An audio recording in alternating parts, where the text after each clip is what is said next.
Everyone, section 143(2) के replies के बाद अब इशू किए जा रहे हैं सेक्शन 142(1) के नोटिसेस। जब सेक्शन 143(2) के नोटिसेस रिसीव हुए थे उसमें आपने चेक किया होगा कि कोई भी particular transaction, particular entry mark नहीं की गई थी जिससे रिलेटेड डिपार्टमेंट को ऑब्जेक्शन था। अब सेक्शन 142(1) के जो नोटिसेस आ रहे हैं उसमें आपको प्रॉपर क्वेश्चन एरिया अटैच करके दिया जा रहा है जिसके अकॉर्डिंग आपको अपने रिप्लाई देने हैं। क्वेश्चन एरिया में आपको सारी ट्रांजैक्शन, जो भी ऑब्जेक्शनेबल ट्रांजैक्शन है डिपार्टमेंट की तरफ से, वो मेंशन मिलेगी। स्टार्टिंग में आपको जनरल क्वेश्चंस उसमें मिलेंगे, लाइक आपका नेचर ऑफ बिजनेस, आपकी आईटीआर उस असेसमेंट ईयर की, कंप्यूटेशन, आपका फॉर्म 1626 है। फिर उसके बाद धीरे धीरे डिपार्टमेंट ने उन एंट्रीज को शेयर किया है जिससे रिलेटेड डिपार्टमेंट को ऑब्जेक्शन है, और उन एंट्रीज से रिलेटेड क्या क्या डॉक्यूमेंट आपको प्रोड्यूस करने हैं उसकी लिस्ट भी उसमें दी गई है। कि जिन लोगों ने डोनेशन करी है उन लोगों से डोनेशन की रिसीट मांगी जा रही है, उस रजिस्टर्ड पार्टी का रजिस्ट्रेशन सर्टिफिकेट मांगा जा रहा है, बैंक स्टेटमेंट मांगी जा रही है। तो ये सारी डिटेल आपको प्रोड्यूस करनी है इस नोटिस के रिप्लाई में। सेक्शन 142(1) के ये जो नोटिस आए हैं इनको आपको रिप्लाई का टाइम पीरियड 7 to 15 डेज का टाइम आपको दिया गया है।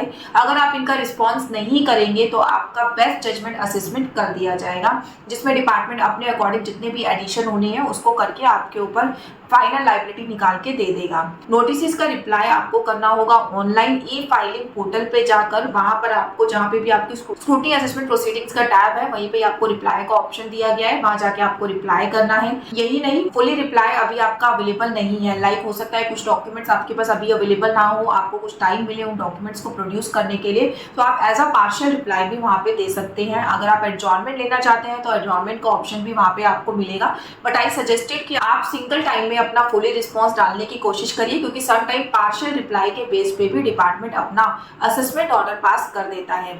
इस नोटिस के अगेंस्ट जो भी आप रिप्लाई फाइल करेंगे वो आपका बेस होगा असेसमेंट ऑर्डर का।